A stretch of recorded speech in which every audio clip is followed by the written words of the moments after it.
So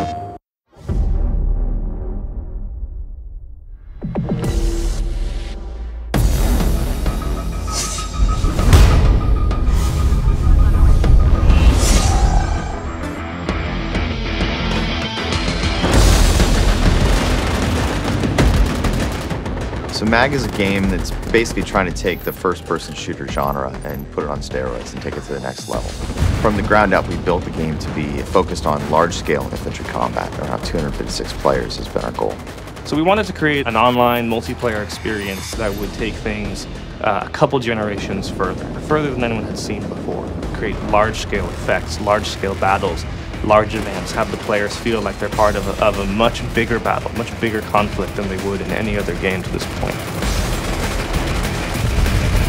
MAG is a very player-driven story, so we want players to create their own story, but in order to do that, we've worked really hard to try to create a lot of character and a lot of interest to the world state. So the game's based in about 25 years in the future.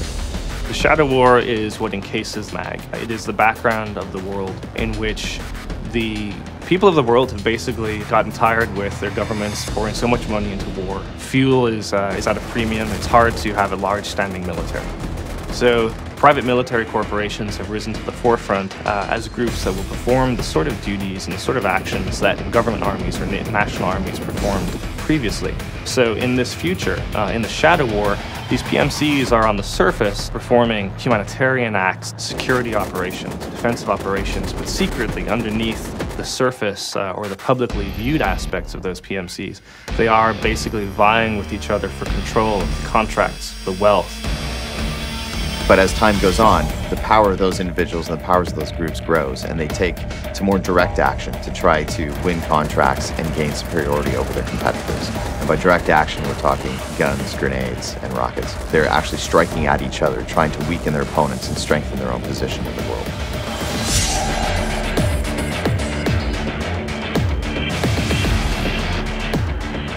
I think what's fun about the story is the fact that it's not too far of a stretch to be believable, and you can see what happens if we turn over too much of our national security as different nations around the world into private contractors. You can imagine how that might go a little bit rogue.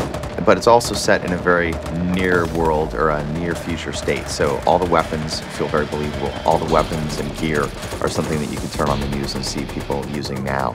So it feels really gritty. It's a future that's not overly dark, but also not exactly all roses.